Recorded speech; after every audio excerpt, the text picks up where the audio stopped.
Alright everyone, I swapped kitties in between videos, believe it or not. It's time to talk about the America Last Omnibus bill. I think that's pretty much set in stone. A lot of people are having a problem with the Omnibus bill. $1.7 trillion. I have a problem with it too. I don't like my tax money going to bullshit in the middle of a recession with considerable inflation for absolutely no reason. This shows why we need to return to MAGA more than anything else. We need to return to the energy of 2016 right quick. Whether or not it involves Trump becoming the Republican nominee is up in the air, although it's very likely. People are saying that he's lost his mojo. The magic's just not there. This is being astroturfed by the same legacy media that told you the last time around that he had no chance, among other things. So keep in mind you are being lied to and propagandized to, partially using your own taxpayer money. Apparently, censorship online is now increasingly the result of U.S. government's direct and unconstitutional action. The Omnibus bill is effectively a selling down the river of the entire United States, its population, its economy, etc. It contains very little that's helpful to the United States, much of its normal military spending, but most of what's on top of that is pork barrel bullshit. People put a bunch of budget concessions into this must-pass bill, and then McConnell greenlighted it along with Schumer saying, well, this is a great victory for the American people. Our number one priority was giving money to the Ukrainians. Fuck the homeless veterans. Fuck the southern border. Fuck the impoverished. Inflation, who cares about that? Yeah, we spoke about, for the last few years, all we've talked about is Bidenflation. But now all of a sudden it's not a problem. $1.7 trillion to carry us through September sounds like a good deal.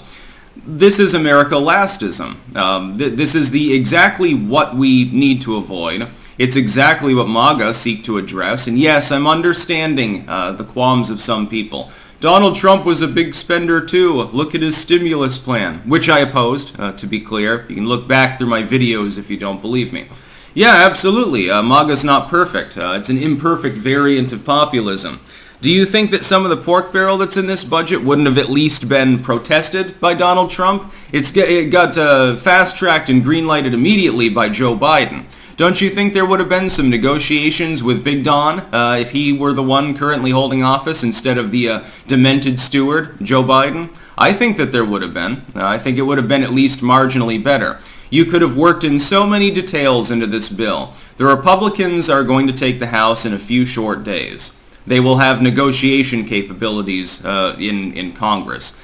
House controls the purse strings. They have enough of a majority in the House so that they could reasonably and feasibly fast-track their own things into budgetary deals. They could parse out some of the worst pork barrel aspects of what the Dems and the Uniparty Republicans wanted to put in, and they could slow-track it and say, look, yeah, we'll pass your budget, but we're going to negotiate over it.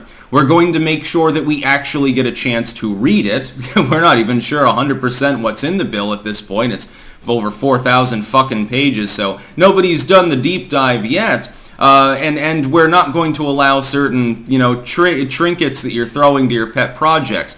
Bridges to nowhere, etc., etc. In the past, by the way, I would point out one piece of hypocrisy here that a lot of people are overlooking.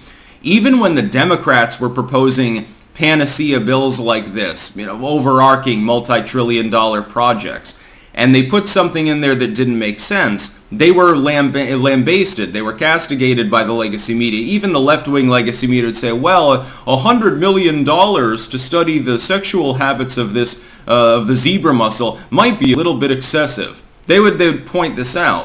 Again, bridge to nowhere, etc., etc. aside, even Shovel Ready was criticized in that manner. And that was an Obama project, and a lot of people didn't want to criticize Obama because he happened to be the wrong skin color to criticize. Just to be clear about that particular error of the executive branch.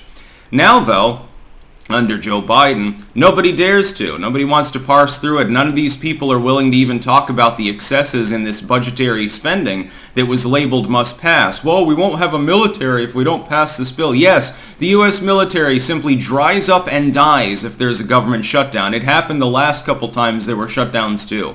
Well, that doesn't happen. Those are continued, that mainly on debt, but that's what this spending is anyway, so what's the difference? You're just printing out funny money either way, inflating the currency and fucking the people in the ass, so doesn't really matter now, does it?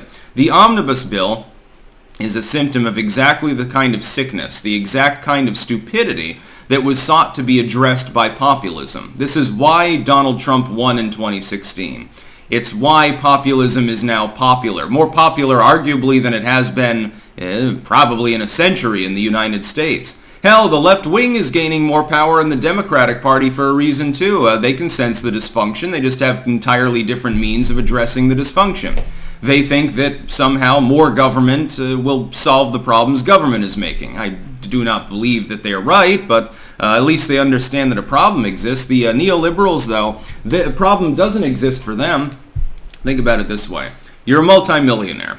You can make $5 million in a weekend selling your shitty memoir to China as part of a kickback deal for just voting nay on a piece of legislation that would protect some aspect of U.S. trade or something. Your bread is buttered on both sides. You know who wipes your ass. Usually it's China, to be clear. Sometimes Saudi Arabia and occasionally the Russians, but mostly the Chinese are one of their sphered allies. You know that you can make as much money as you want. It doesn't matter if the currency inflates. It doesn't matter if it deflates. Hell, it doesn't matter if the United States balkanizes and collapses into a Byzantine sort of situation. You've got yours. You're a corporatist, a neoliberal. These people don't care about you and me. They don't give a fucking shit. This is why we need populism back.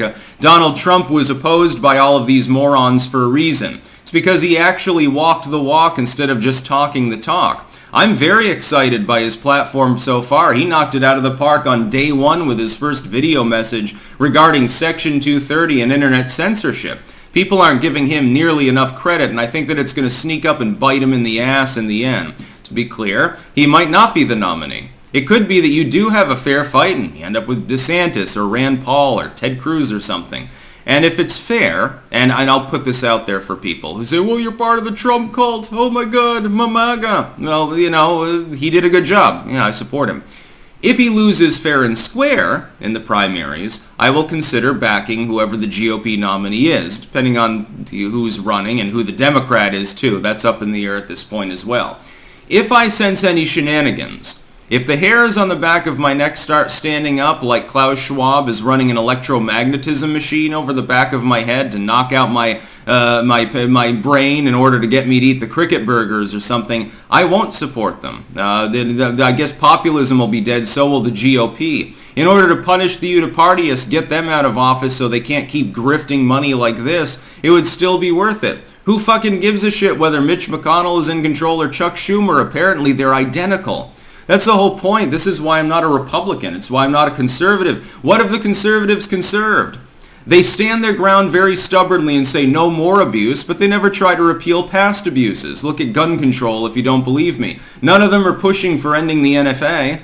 None of them are pushing for ending the actual assault weapons ban back in the 1970s that prevents American civilians from getting actual selective auto weapons. They don't oppose that. They just don't want any more restrictions than already exist. It's boiling the frog. It's tepid resistance against something that needs to be much more vociferously opposed. But they won't do it. This is why I'm a libertarian fundamentally. At least they're trying to accomplish something. They may be doomed and fucked in the ass. They may accomplish nothing at all, but at least they're trying. Same with Trump, and this is why I fundamentally admire him. Even when he failed, he at least tried. We haven't seen that from another so-called conservative leader since the first few years of Ronald Reagan. It's been a goddamn generation and a half since we saw that kind of leadership, and I would like to have it back. Go ahead and try to be blackpilled and tell me Trump can't win, Trump has lost his mojo, Trump is too old, blah blah blah blah. I don't give a fucking damn. If it ain't Trump and it ain't someone principled that Trump is willing to at least endorse, then fuck him, because the Uniparty is never getting my vote again. That's about all. Peace out.